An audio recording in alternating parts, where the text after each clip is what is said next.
I'm not about fixing kids. I'm about creating culture of nourishment in your home. We have to talk about kids in the context of their families. And we can tell pretty early on in our interaction with prospective people who want to work with us, whether they are of the mindset of, I just want you to fix my kid.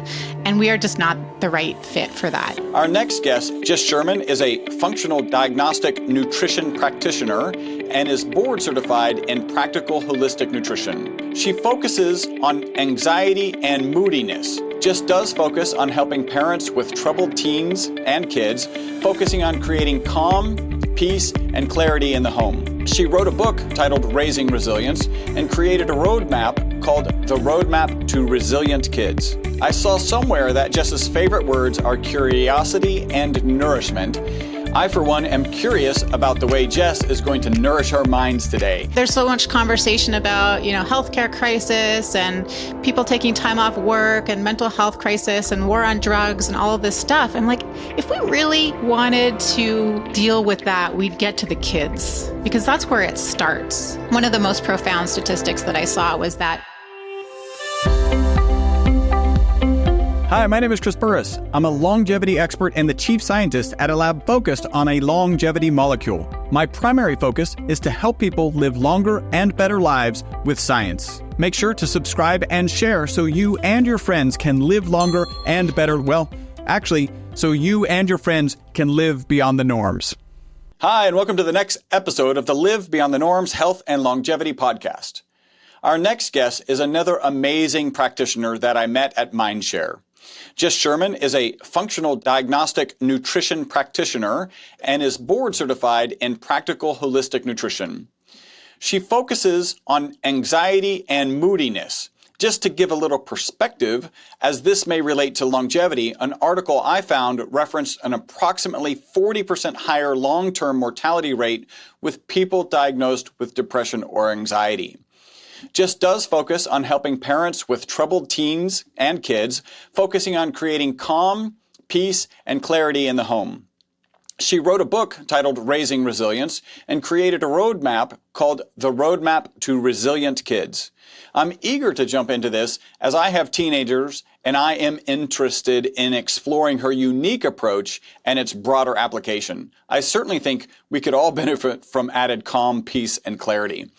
I saw somewhere that Jess's favorite words are curiosity and nourishment. I, for one, am curious about the way Jess is going to nourish our minds today. Jess, thank you for joining us today. Thank you. You have done your homework, Chris.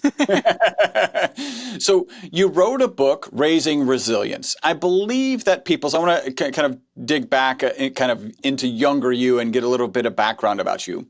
I believe that people's careers can usually be traced back to their youth, some event or circumstances that really explains their current focus. Can you describe growing up as Jess Sherman? Where did you grow up? What was it like? Would you say that in your youth you were surrounded by people focused on raising you with resilience? Oh gosh, that's a deep, deep question to start off with. I grew up with my mother, who was like a single mother. My dad was very much in the picture, but she really raised us. And she was a product of the 50s and 60s, and she was in that cohort of women who were, very excited about possibilities for women and women's rights movements and all of that was really strong in her history. And so she kind of taught me that I could do anything. And I was like, okay, so what am I going to do? So I did a lot of floating around. I mean, contrasted with, sort of, I think her generation of, middle class white, Canadians, Americans, North Americans who were like, you graduate high school, you go to university, you get a career, you go into the workforce and that sort of thing. And I was like, okay, the world's my oyster. Like I could do anything. So I wouldn't say that I was, resilience was a big factor, but possibility, opening my mind to possibility and what could happen if I was strong and healthy and courageous was definitely a part of growing up. But it was somewhere in my university, early sort of 20s where I started really getting interested in actually resilience. I didn't call it that at the time, but I was really interested in like what makes people tick and why do people make the decisions that they make and the choices that they make and limiting beliefs and stories that people tell each other and or tell themselves. And it took me to adventure education. It took me into the world of when I say adventure education, is like ropes courses and initiative tasks and group building and group bonding and taking people out into the woods and new experiences. That's adventure education. And that's where I was like, oh yeah, this is really cool because we can expand what we thought we could do and do new things and reach new levels. And I was really excited about facilitating that for people and for myself as well. So I So don't know when if you that were answers your question, but Yeah, no. When you were doing adventure education, was that focused on children already, or was that kind of more like adults and I don't know, business retreat kind of things? yeah, it was both. I worked for like a center, and so we sort of took these concepts of group building and group bonding and personal development, and we applied it to adults and businesses, but also kids. And the what really piqued my interest was when we started working with special populations and disadvantaged kids and kids like street kids or kids who had experienced some sort of trauma in their life or developmentally delays and physical issues and stuff like that. That's what I was like, wow, like this is very, very cool. So I actually went and worked for a company that specialized in that kind of special needs population and honed my own skills as an outdoor educator and worked there for a number of years. So you kind of said that you had this one, maybe you weren't raised resilient, and at the same point you're like, if I was strong and healthy and courageous, I could do anything. How much do you think that being strong, healthy, and courageous ties in with resilience? Well, I think it does. I mean, that's the foundation. That's what brought me to this work. What changed was when I realized that there's a whole biological aspect to resilience as well. So there's like what you do and the circumstances that you put yourself through and the emotional and mental resilience to get through hard things. But then there's the whole aspect of biology and whether your body is equipped to get through the hard things. That's what changed for me, and that happened when I was teaching high school because I was sort of it's in my circuitous route of things. It took me into the classroom, and I was teaching high school because I really wanted to help kids grow and develop and learn about themselves and about the world so that they could be positive forces in the world. And I got burnt out, as most teachers do eventually. And I was like, what else am I interested in? And I started studying nutrition. I was like, oh, wow, this is a whole nother part of it that I didn't know existed. I want to hear a little bit about that. Right. So I have 14-year-old boy-girl twins. Working with children takes a large amount of patience. You got your BEd in education, so you knew you were going down the path of education. It seems natural to focus on troubled kids, right? Those where opportunities, right, where you get kind of you can see the value that you're delivering.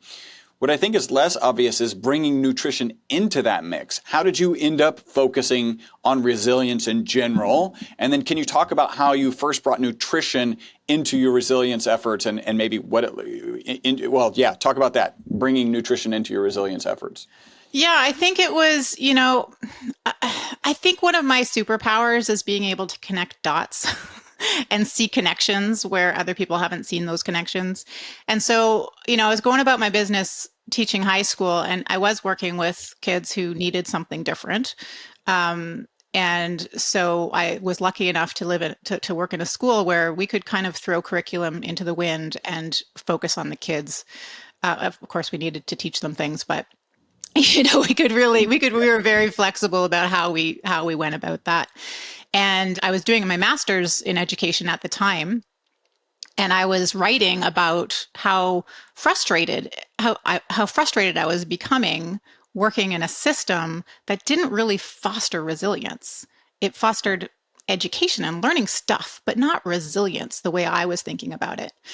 And so that's when I was like, I think I might need to work inside a different structure because school isn't cutting it for me. And so I started studying nutrition. And that's where I started to learn about the impact of nutrients and gut health and toxins and infections and things that are going on deep inside the body that actually affect how we feel, how we function, how we perceive the world. And I was like, if we could bring these two things together and facilitate cool experiences for kids, but also make sure that they have the biological resources to really rise to the occasion, then we're setting kids up for a brilliant future.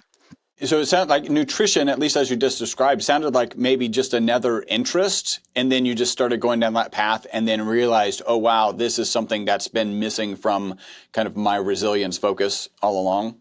Yeah. And also I was fortunate to be working at a boarding school for a while. And so we could see every aspect of these kids. We could see how they were sleeping. We could see how they were eating. We could see how we knew a lot about their relationships and their relationships with each other and their relationships with their parents. So we really we were really mentors for these kids because we were living with them. And I was like, there's something else going on here. And that's where yes, I was interested in nutrition. So that's why I took a sabbatical actually, when I was like, I want to learn more about nutrition. I also wanted to start a family. And so it was kind of a bit of a whim. But when I started to see the connections between the lived experiences of these kids at school and what I was learning about the body, and then I was like, that's why I feel so frustrated, because when kids are struggling as a teacher, your only recourse really is like psychiatry and medication or, educational therapy, or I felt very limited, and, and so I was like, this is a really big missing piece. And I think I wanted more parents to have that tool in their toolbox to be like, there is a lot you can do to support the body, to support your child's biology so that they function better in their mind. And I looked around and I was like, we're working from the top down. We're getting kids to, we're putting them in therapy and getting them to like get all kinds of tools and tactics, which is helpful. And as teachers also, tools and tactics, how do you keep yourself organized and keep yourself motivated? But they're constantly fighting their biology, right? Because they were yeasty, or they had gut problems, or they had nutrient deficiency, or, they had toxins in their body and they were exhausted because of that. And so there was this constant tension. So you start incorporating nutrition, right? So you actually, as you're studying nutrition, you start getting some theories like, oh, wow, you may even remember back little Johnny was probably struggling here. Because if I think back on it, every time he had Kool-Aid, I'll just use some sort of example, then that was a disastrous class. Like you start putting some of these pieces together. As you start incorporate, like what's the first story where that kind of new knowledge, that new nutrition knowledge landed with somebody that you were working with? Or an early story that kind of stands out? Well, I wonder about my students, like my students back in my, late 20s and 30s, and some of them who, I remember one kid, he like grade 9, he was an absolute mess and he was on medication, but it was a stark difference. We could always tell when he didn't take his medication. He was literally he would bounce himself off of walls, and he would like stand on his head on the middle. Like he was just, and it was an impulse control problem as well for him, right? But he was also hilarious. Like he was a great kid. He was lovely, and we were real mentors to these kids too. So we could see them in so many different scenarios. He was terrible to try to teach, but he was a good person, And then he would take medications and he would sit there in the dining hall, like with these like dark eyes and no appetite and like kind of like flat. So it was like the highs and the lows with him, right? And I think about him all the time because back then I didn't know anything about this stuff. And I would love now to see what his genetics are, to see what's going on in his gut, to see, to give him some strategies for sleep, to give him some amino acids to see if they help him feel better and focus better. I don't know what happened to him, but I think about him a lot. Everything you just said was in the present tense, actually. Like that's how often you think about him. Like, what would I give him today? Not you're not thinking about it in terms of the past tense. So that has stuck with you. Do you remember Mhm. something where you were actually able to implement some of these, and you saw this result, and I mean, it would have to be some sort of elation that yeah, I'm tying these things together now, and here's a positive result. Yeah, I mean that's why I still do this after. I mean, Yeah. this was back in 2015 or so, where Mhm. I started was like, I think I don't want to go back to this school. I think I want to teach parents how to use these tools. And I started experimenting with bringing different nutrients into the system.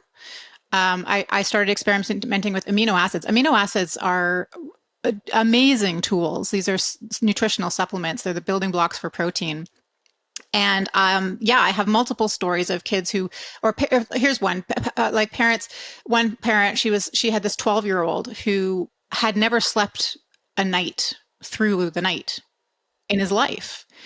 And because he'd get up, he'd walk around, he'd get hungry, he'd sit on the couch, and so he's waking up the rest of the family. Or sometimes he would come into the parents' room and wake them up, and so the parents are just like at their wits' end because everybody's exhausted, the kid's exhausted, feeling grouchy, and there definitely is correlated links between ADHD behavior, anxiety, depression, and poor sleep.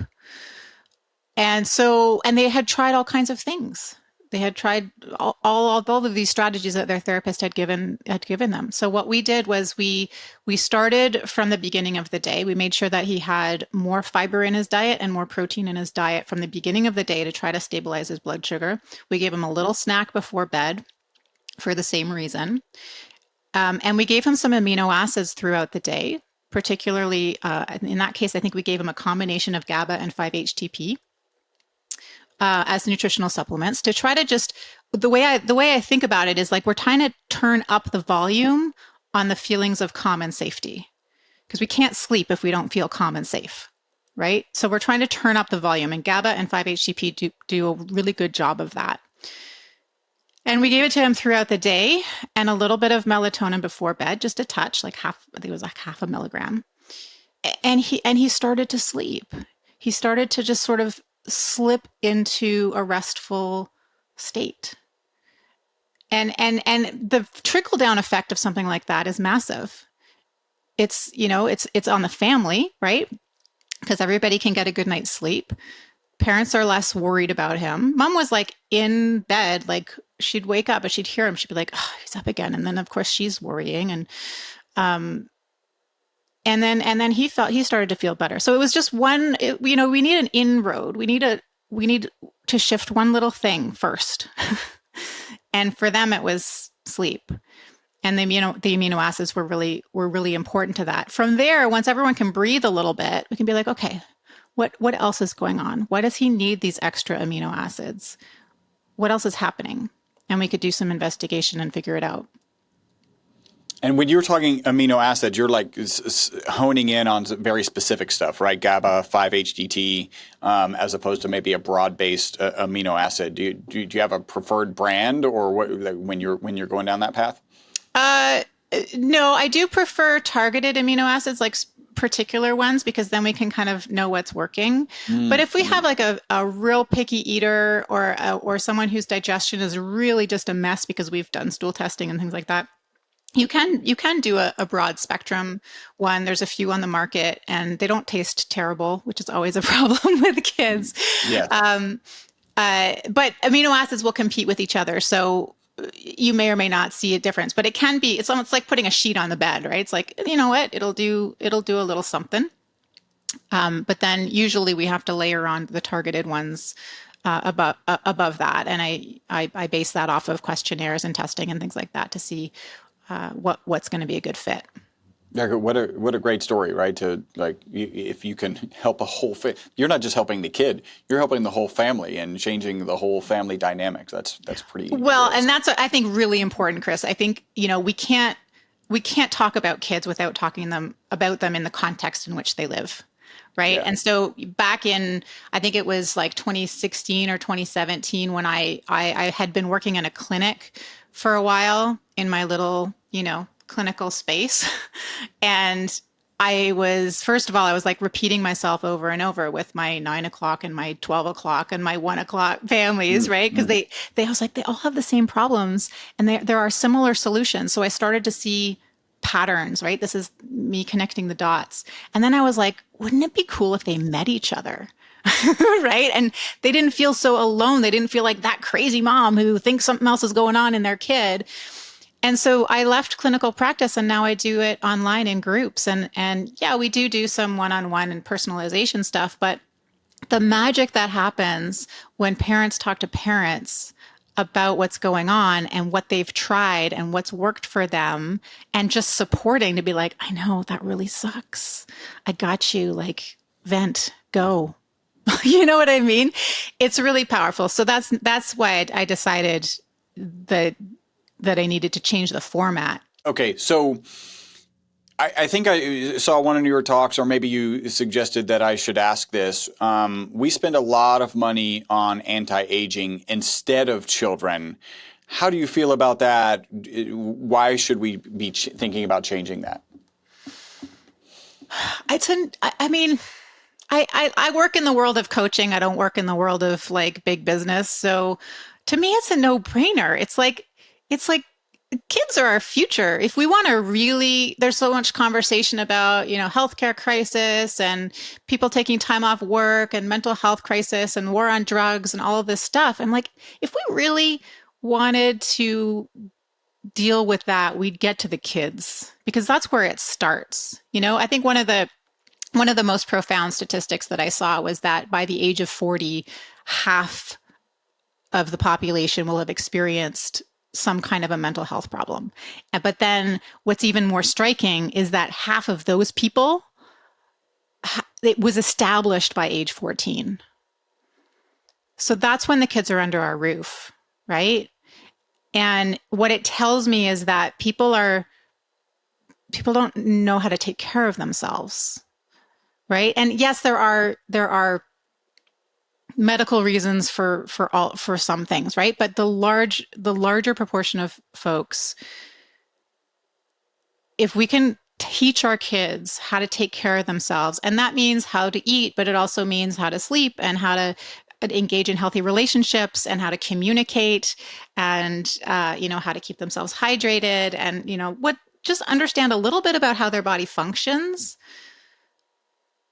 We're sending them out into the world ahead of the game, right? And Yeah, when I yeah. heard that like by age 14 things have been established, I was like, those are the kids we need to really get to. Because imagine if they got to age 40 and they didn't experience a mental health problem. Yeah, become part of that 50% who haven't experienced. Yeah, and then that 50% is going to grow and grow and grow. And then we're not going to have, statistics like, the second leading cause of death in the US amongst kids age 10 to 14 is suicide, which is gobsmacking startling. And I think that's gotten worse, right? Since screens have come into play. I know I saw a Netflix documentary and it was talking about certainly with the female population, with young girls, that's gone up significantly, right? Well, eating disorders has definitely gone up, and folks with eating disorders are at very high risk for suicide.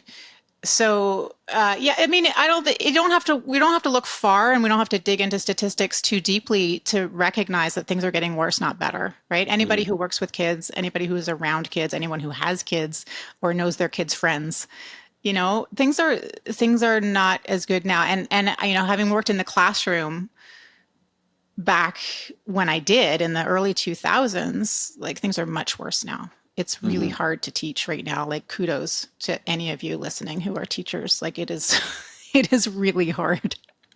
My wife was a teacher for 15 years, and actually, I think it's probably 8 years ago now that she stopped, and it was fighting with devices. She was like, "I'm just not going to go to school and wage war against the cell phones." like this is it's a big challenge. Huge. If there was one thing you could change, like just one, right? Because you have all sorts of tools. What would be the one thing, like broad base, right? So we're listening, we're on a podcast. You know, a number of the people who are listening, probably all by this point, have kids and are interested. What would be kind of your first thing to dig into that a parent should dig into if they're having some challenges? Gosh. I I know that's think a tough. it's a tough one because it's you always have to start with the lowest hanging fruit, and Yeah. that's going to be different for different families. So I like to, sometimes I'll say flippantly like, "Oh, do this one simple thing," and people are like, "Oh, that's not so simple in my context." So I'm really careful, really careful about the word simple or easy. But so that's why I like frameworks. There really are no rules; they're just frameworks. And so I give people a framework of just like, here's what the growing child requires. Which in there feels most doable for you to focus on right now? And Well, sometimes like I've had a few folks, quite a few actually, who are homeschooling their kids for whatever reason, and because maybe by choice or maybe because their kid has such social anxiety that they won't go to school. And I'm like, okay, take this framework and just use it as a unit, like a month-long unit on health.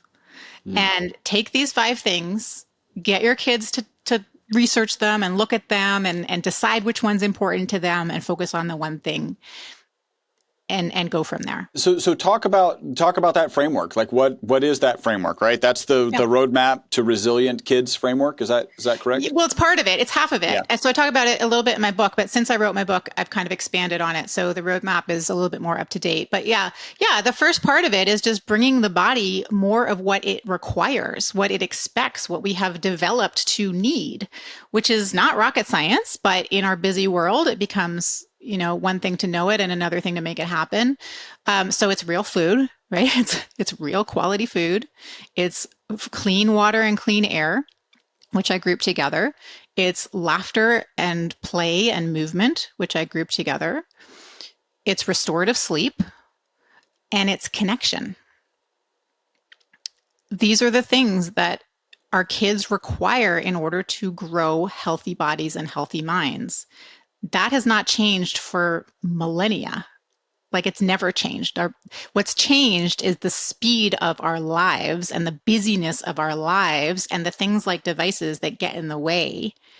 And so what I try to do with families is to say, okay, to build health in your family, we need to recognize that these things are true. The body requires these things. So where are the problem areas? Do a little self-assessment. Where are the areas where you think you could do a little bit more work? How can you introduce this as a framework for your kids to start understanding their bodies? Because when they're not feeling well, I can guarantee we can point to one or several of those 5 things and say, fell off the wagon.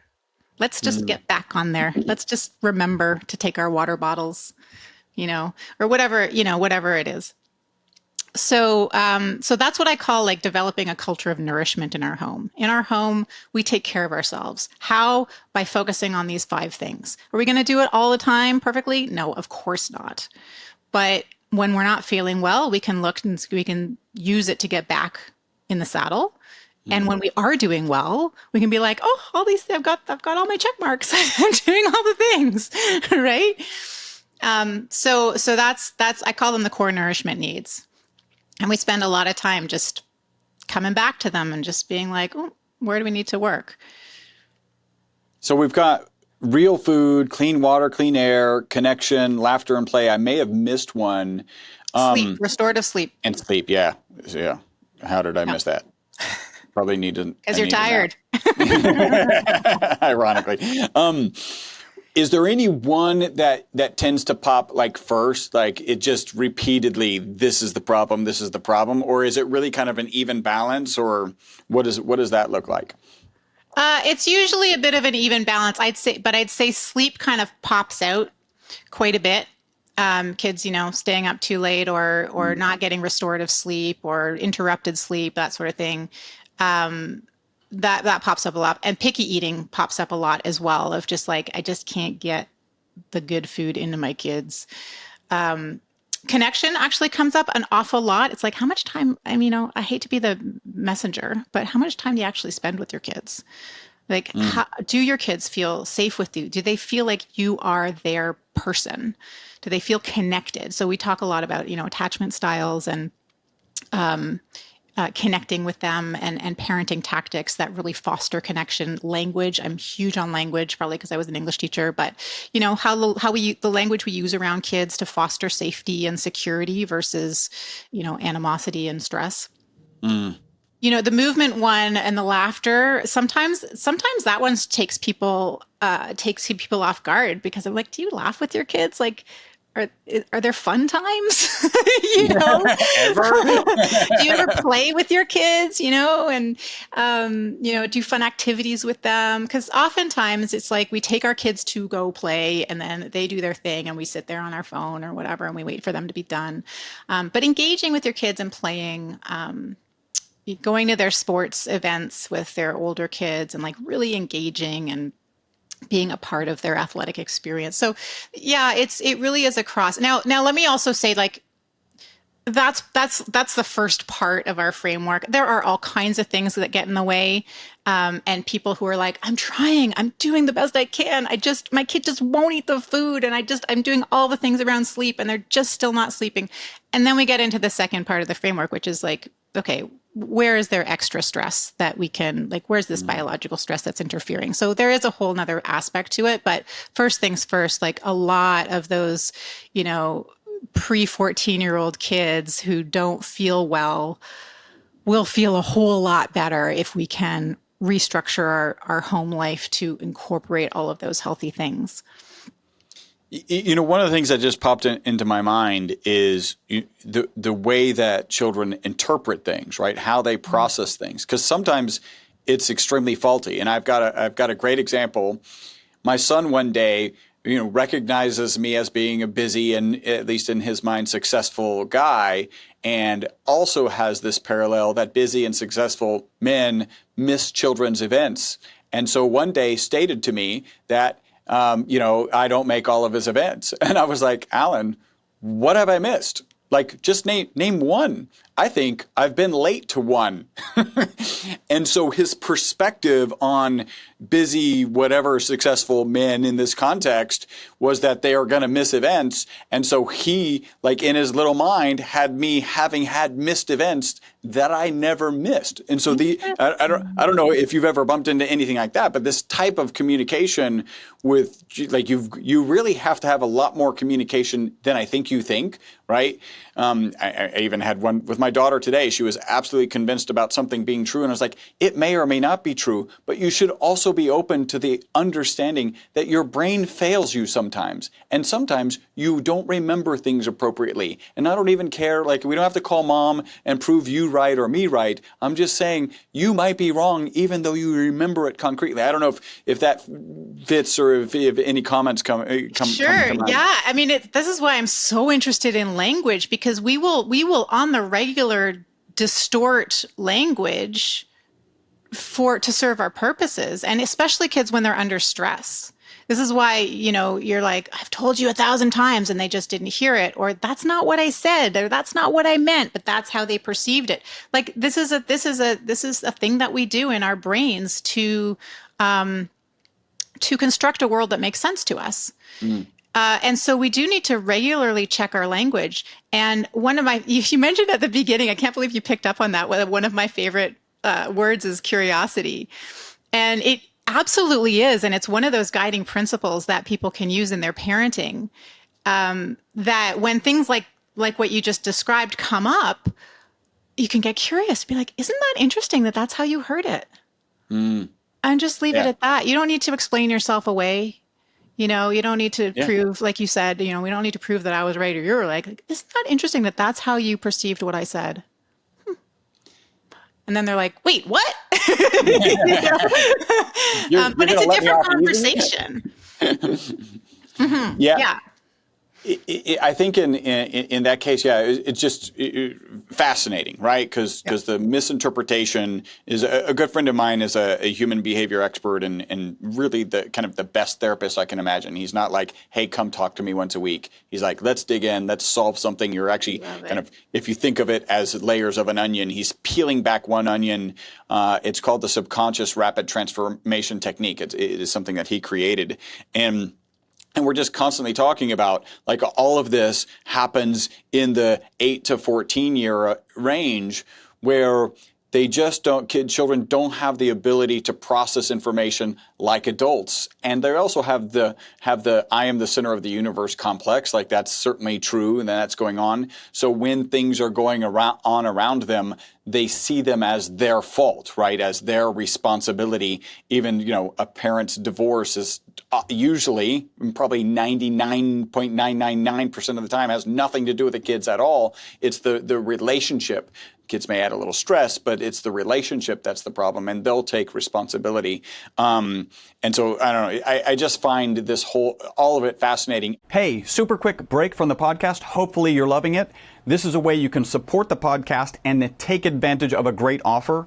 We're offering 50% off of one of our MCT bottles. MCT is an amazing oil. Add the ESS 60 molecule to it. It's even more amazing.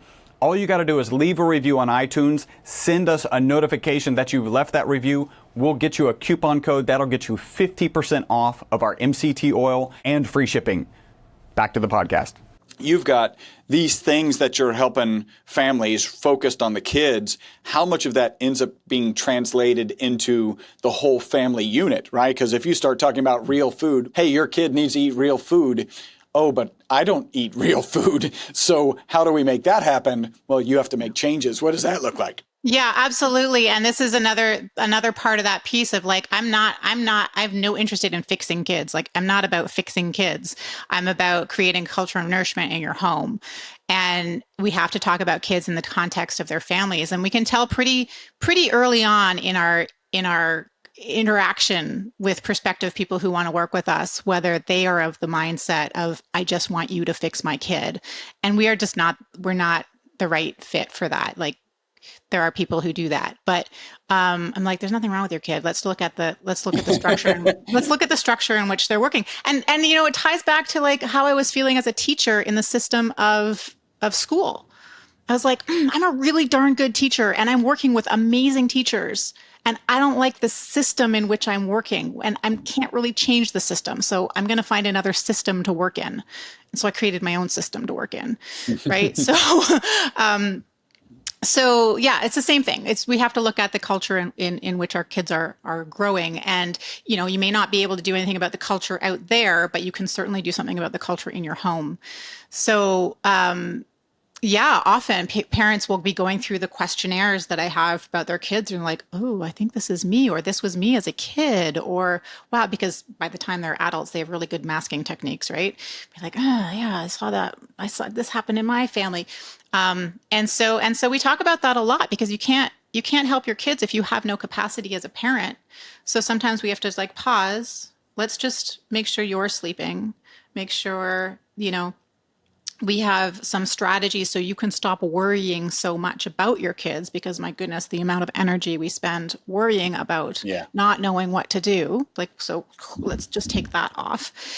Often the parents will try the same kind of amino acids, for example, or, we can work on a little bit of a plan for them as well. So yeah, the parents are really important. You have to have good, strong capacity in order to care for your children and model for your children. And it may require change, and change can be challenging. You're leading people down a tough path. You have to want it, right? It's like you can't buy a gym membership and expect to get buff and never go to the gym. It's just because you bought the membership, Really? Oh, man. Sorry, Chris. I'm sorry. You could try.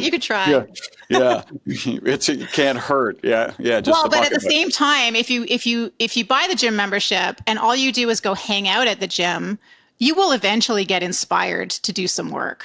Yeah. right? And Yeah. so, there is something to be said for being part of that kind of, surround yourself with the people who are doing what you want to be doing, even if you don't feel able to do it yourself, Yeah, just kind of. your environment is more powerful than your willpower. So, like, choose your environment carefully. In that case, yeah, go to the Yes. gym. Same goes for your internal environment, by the way. External environment, like I like to say, like we want to create a healthy environment around our kids and a robust environment inside our kids. And if we can do that, that is the road to resilience right there.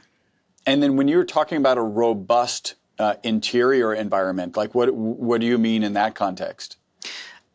Well nourished, right? So all those five things, right? And it's fascinating to me every time I see a new study, even like the more connected we feel, the better our microbiome, the more healthy our microbiome is going to be, right? The more sleep we get, the better our blood sugar is going to regulate.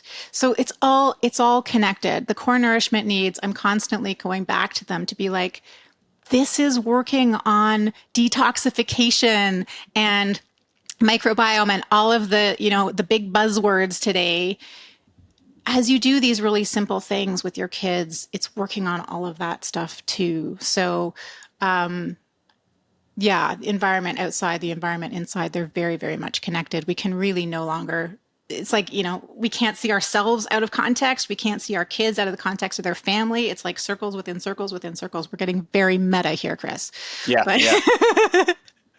Yeah, because this is a whole. I mean, you were really talking about a holistic solution, and that they're all intertwined.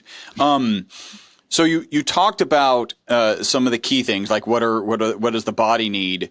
That's one aspect of your roadmap to resilient kids, right? Like let's kind of continue down that roadmap. yeah, yeah. So once we've been like working on the culture of nourishment aspect for a while, one of a few things will happen. Things get better, and the parents are like, "This rocks. I'm just going to keep doing it," and we all feel so much better, and we just need some motivation to stick with it. Or people get to the point where they're like, "Okay, I'm doing all the things to my best of my ability, and we're still struggling. What else can we do?" And that's where we look into the stressors and we're like, okay, the body's under too much stress, can't do those things. And let's just like pause for a second and say, remember, these nourishment needs are just evolutionary. This is how bodies live. This is what our bodies expect and need and want as human beings. So if we can't do that, if we can't meet those needs, something else is going on. So there's five of those things too. There's nutrient imbalances, there's toxins, there's gut problems, food reactions, and infections.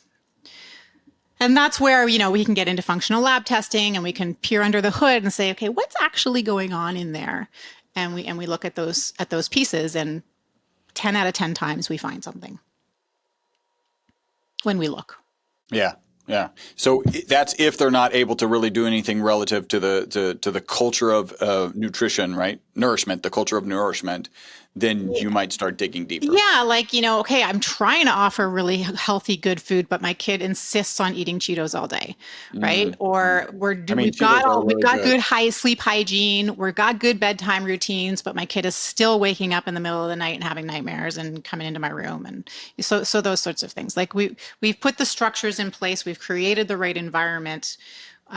We've created a positive or the attachment piece, right? Like I'm trying to connect with my kid, but they keep slamming the door in my face, right? Something else is going on. Yeah. And it's some sort of stressor, whether it's a nutrient imbalance, toxins, gut problems, infections. And then I wrote something down that I can't read. What was the other one? Food reactions. Reactions. Yeah. Food reactions. Does any one of those tend to be the most prominent? Like if you usually kind of fall on, it's probably mold toxins. I know that's often talked about, or it's, some sort of, tick virus or Lyme disease, I guess. Yeah, for sure. So I tend to like simple before I get more complicated. And remember, I'm not a doctor, right? So I'm not diagnosing anything. We're just investigating to see like where's the stress, what's putting pressure on the nervous system and keeping it in such a stressed state. Yeah. And so I try to stay with the low hanging fruit. Nutrient imbalances is almost always part of the situation. And that can be macros, like it can be something like, well, they're just not eating enough protein, or they're not eating enough healthy fats, or the wrong kind of fats are coming in, or they're not getting enough fiber. I see that a lot. Or it can be on the micronutrient level. So one of the things I teach parents is like, how can you improve the nutrient density of the food that you're already giving your kids without freaking them out too much? Like, you want to throw everything out and be like, okay, we're all eating, whatever. Celery. Exactly. So what do they already like, and how can we, add in some dried mushrooms that they're never going to even know are there, but are really good for the microbiome? How can we, improve the diversity, whatever.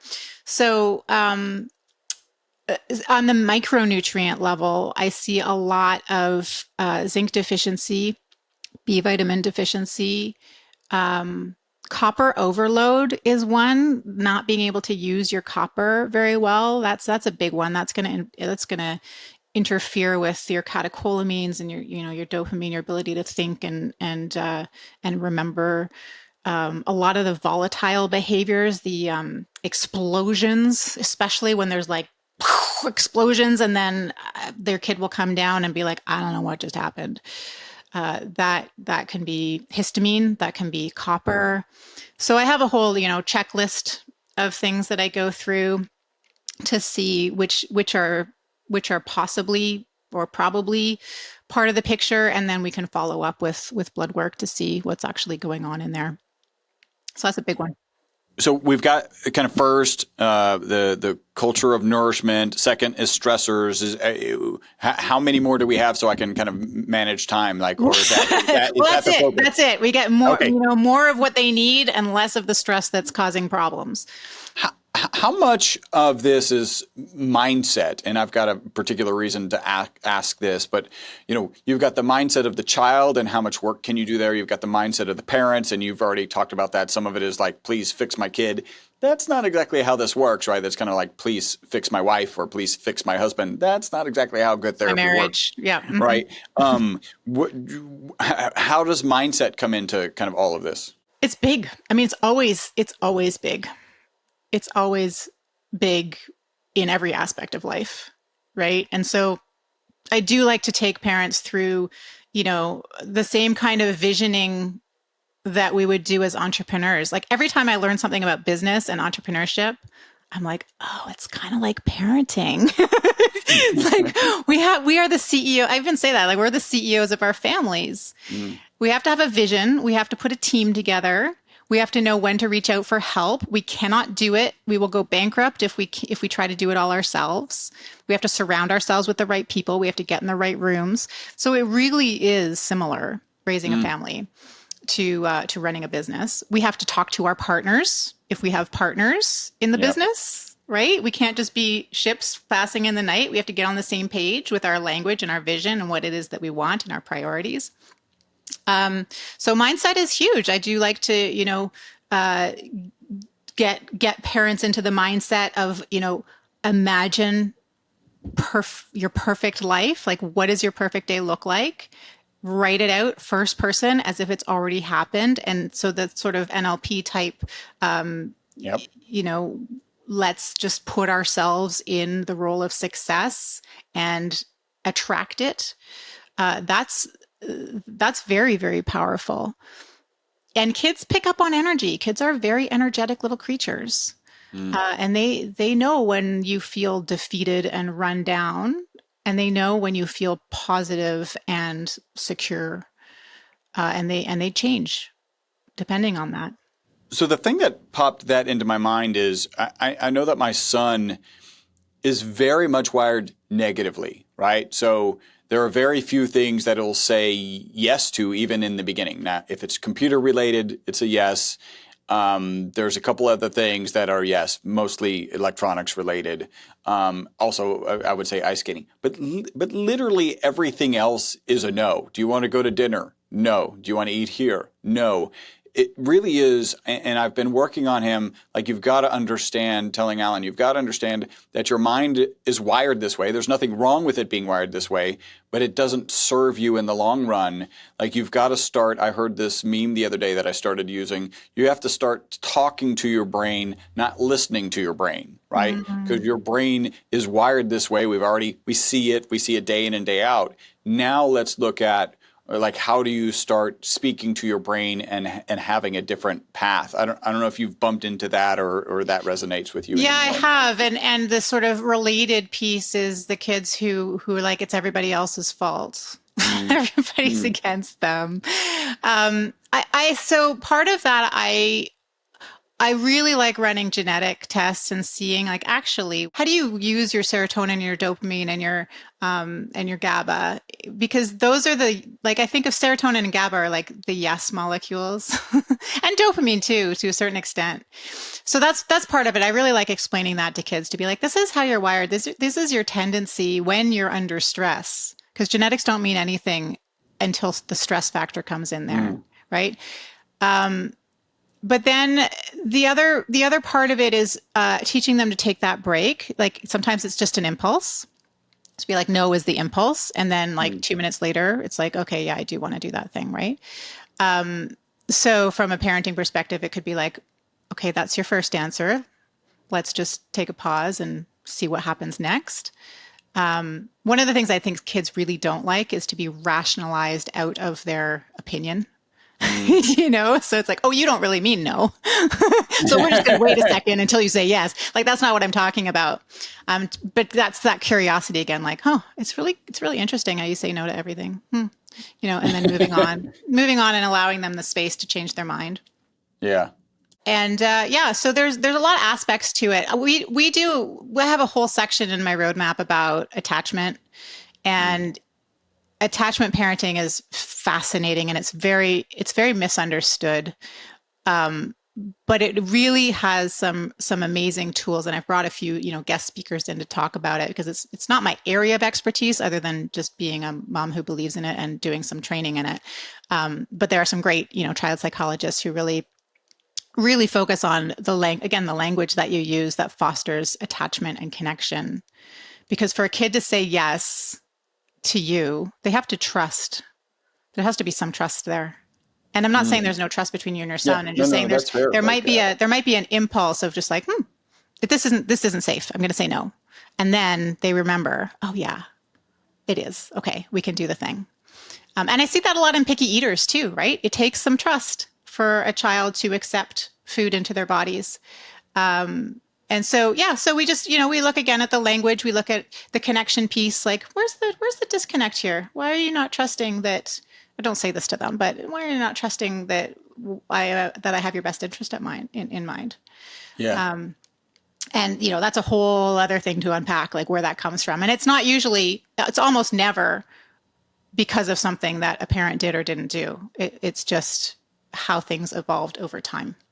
And a perception potentially from the mind of an 8 to 14-year-old that is not fully developed.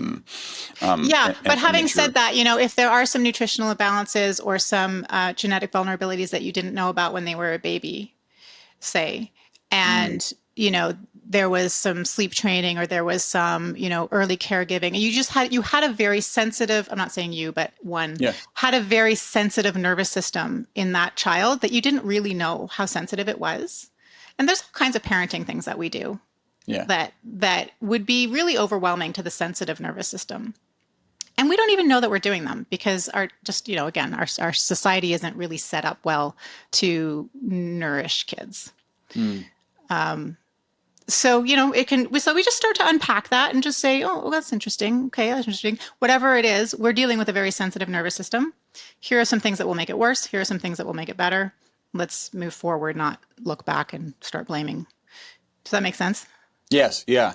So I want to throw out one other thing. It's a parenting technique that I created, and I want to get your feedback on it, and then we can get into our wrap-up question. So I must have been raised having had the question, what is wrong with you?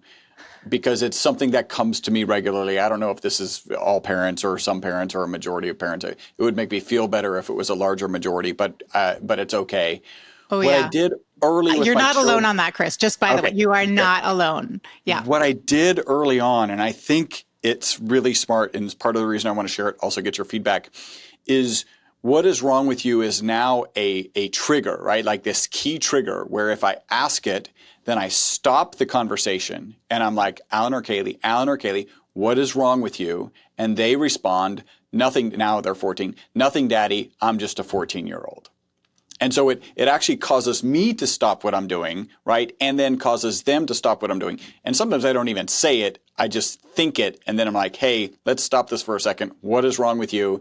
And this was like, I'm a 4-year-old, 5-year-old, 6-year-old, 7, like all the way up to 14.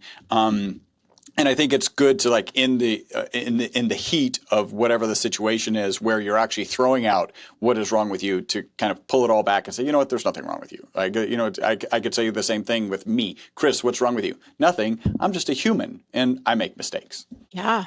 Yeah. Back to the NLP piece and the language piece. I think anything that allows you to calm and connect. So it sounds like it's doing that job because you're like, everyone take a breath. Let's just connect for a second and pause. I think that's beautiful. I might shift the language a little bit and just say, what do you need? Or what is happening? Or what are you responding to? Some just a little shift like that. So because we don't want kids to feel that there's something wrong with them. People don't like to feel like they're broken or need fixing. And that's one thing that sometimes will backfire and will get kids' defenses up. What's wrong with you? Well, what's wrong with you? You know what I mean? Like, so it seems to be working in your relationship, and that's amazing. I would just caution people around That phrase. the tone is really important too. Like it's not like what's wrong with you. It's like what's wrong with you, because it is compassion. It's like what do you need right now? Yeah. Right. So I think the concepts are very sound, because you definitely in those moments need something to break the tension. Yeah. Right. Sometimes I just like, again, get curious or bring laughter into it somehow to be like, oh man, we're having a moment, aren't we? Or you know what I mean? Yeah. Does that answer the question? Yeah. Bringing in laughter, it is one thing that I'm really good at. We can have these high tension situations, and I actually do have a background in comedy improv, and so I can take that super high tension and just say something so quirky, out of character or whatever, and then just there's a laugh that's ridiculous because there's so much high tension, and it really does help. So I'm lucky. I'm lucky that way. I mean, I think what it comes down to is whatever tactics you use, those concepts of you need a break in the tension, cut the tension with a knife in whatever way, reconnect with your kids, take a pause, and move forward so that things can get positive again. And remind yourself that there's nothing wrong with him. There's nothing wrong with them. I mean, there's a lot going on in them, right? Yeah. So I'd say, his response maybe versus I'm just being a 14-year-old might just be like, there's a lot going on in me. You know? You don't even know what's wrong with you. You have no idea. Exactly. No idea. This has been awesome. I do have some wrap-up questions, so I want to jump into those. They are kind of longevity focused, so put on your longevity ChatGPT hat. If you do you have a target age that you want to live to? I do not. I just don't want I don't want my nervous system to deteriorate. So it's less about age and it's more about vitality for me. Awesome. In ballpark, if you had to respond with some sort of fixed answer? Oh, gosh.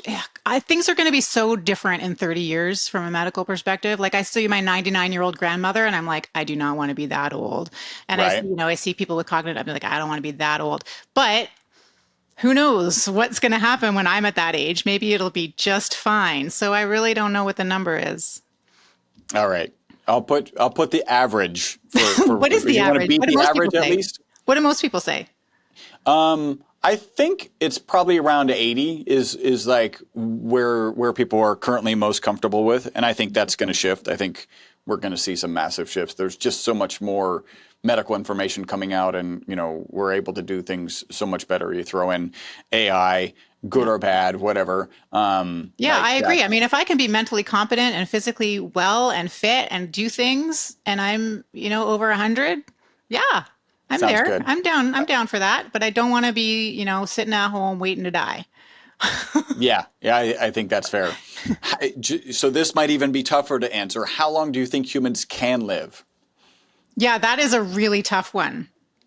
When I talk to some of my medical colleagues who are doing really cool stuff with energy work and with, new, like with the peptides and all of that, I'm like, I don't know. Sky's the limit, I think. But again, Yeah. like, I don't know if we should live that long Mm. because people are constantly being born too. So let's make some room, so Well, Elon Musk is concerned about us not having enough population, so there may be some value there. perhaps. I know it fluctuates because you look at the state of affairs with mental health and with chronic disease, and you're like, oh my gosh, our people are dying, but there's also billions being put into longevity, as you know. So Yeah, I think we're going to see some fascinating times. All right, what 2 to 3 protocols, habits, mindsets, let's call them shortcuts because everybody likes shortcuts, to longevity and a long health span would you share? laughter and connection, I think, are just so crucial. I mean, there's stats on it too, right? About you think you mentioned one at the start about the connection and just being able to just lighten up is really important. So I think those are a bit kind of secret weapons So we've got laughter, connection, lighten up. Anything else you would want to add? to the secrets to longevity. Longevity or a long health span? I mean, healthy food, obviously, but like that, I think that's a little less interesting. Like we have to fuel our body well. All of my 5 core nourishment needs, like we need all of those things in our lives if we're going to live a long and healthy life. But I think that the ones that are less noticeable and fall off the radar quickest are connection and laughter. I like that.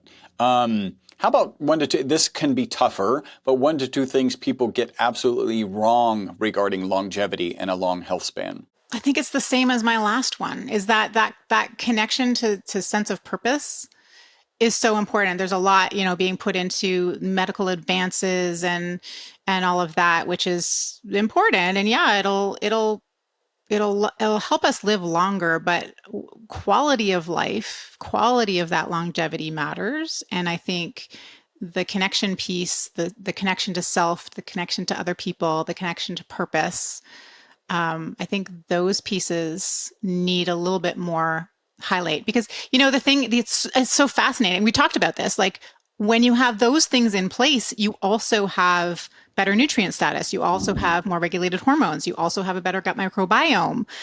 So we're putting all this research into how to improve all that stuff and be like, well, what if we could just make sure people had strong connections and worked there.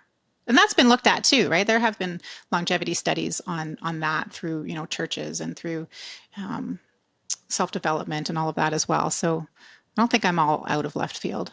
No. Connection and purpose definitely tie to longevity. Jess, how can people contact you? Everything's on my website, which is just my name, jesssherman.com, which is 3 S's in a row. And that's a good jumping off point. Instagram is probably where I'm most active. And then, of course, get on my newsletter so that you know what's going on and what workshops I'm teaching and where I'm talking and all of that stuff, and just stay connected. And IG is Jess Sherman also? Ask Jess Sherman on IG. Apparently, there are a lot of Jess Shermans in the world, so Jess Sherman was taken. All right. And what in the near future are you excited about? I'm excited about microbiome research. I mean, I don't know if this is where you're going with that question, but Yep. I am excited to see that becoming more mainstream. I mean, I was talking about it 20 years ago when I first learned about it. I was like, oh, the gut matters. Of course the gut matters, and it just kind of made logical sense to me in my like connecting the dots way of thinking, that, what's going on in your gut at that very basic level is like how you absorb your nutrients. And since nutrients make the body run, of course it matters. But then it's really exploded from there, because back in the day when I was talking about it, people were like, huh, what? Gut health? And now it's, people understand the gut brain connection a little bit more, and the gut immune connection. And it's still making its way. Like, I'm always really surprised when parents will come to me and they've seen the gastroenterologist and they were like, yeah, your food doesn't matter. Or they've seen, the gastro, it doesn't talk to the immunologist, doesn't talk to the endocrinologist. And none of them is talking about the gut. It still kind of shocks me a little bit because of the circles that we run in. It seems so obvious, but it's making its way. I'm not looked at like I've got 5 heads anymore. It's just more like maybe just 3 heads. Explain that a little bit, So I'm excited. I think that's going to make its way into hospitals. I think it's going to make its way into screening. I'm also really excited about the impact of nutrigenomics. I think that's a whole nother really cool area of research where we can, in both those areas of research, we can actually predict and prevent medical problems. So I'm excited to see how that unfolds. And that's nutrition associated with genome. Like, so what's the nutrition profile that's optimized for an individual? Well, nutrition and lifestyle, right? So not just how not just genetic vulnerabilities about nutrients, but that's very important, but also how your body is likely to react when under stress and pressure. So you can understand yourself a little bit more. Excellent. All right. Well, you can find her, Jess Sherman. That's JessSherman.com. And on IG, it's Ask Jess Sherman. And she has a newsletter, so you should probably go and subscribe to that and get up-to-date information. Jess, thank you so much for joining us today. Thanks, Chris. This was fun. I hope you enjoyed this episode of the Live Beyond the Norms podcast. Make sure to subscribe and follow. Also, make sure not to be that guy, the guy sharing this podcast with people who are not interested in living beyond the norms. If you would like to learn more about the ESS60 molecule, the molecule responsible for the single longest longevity experimental result on mammals in history, a full 90% extension of life, visit myvitalc.com. That's myvitalc as in carbon.com.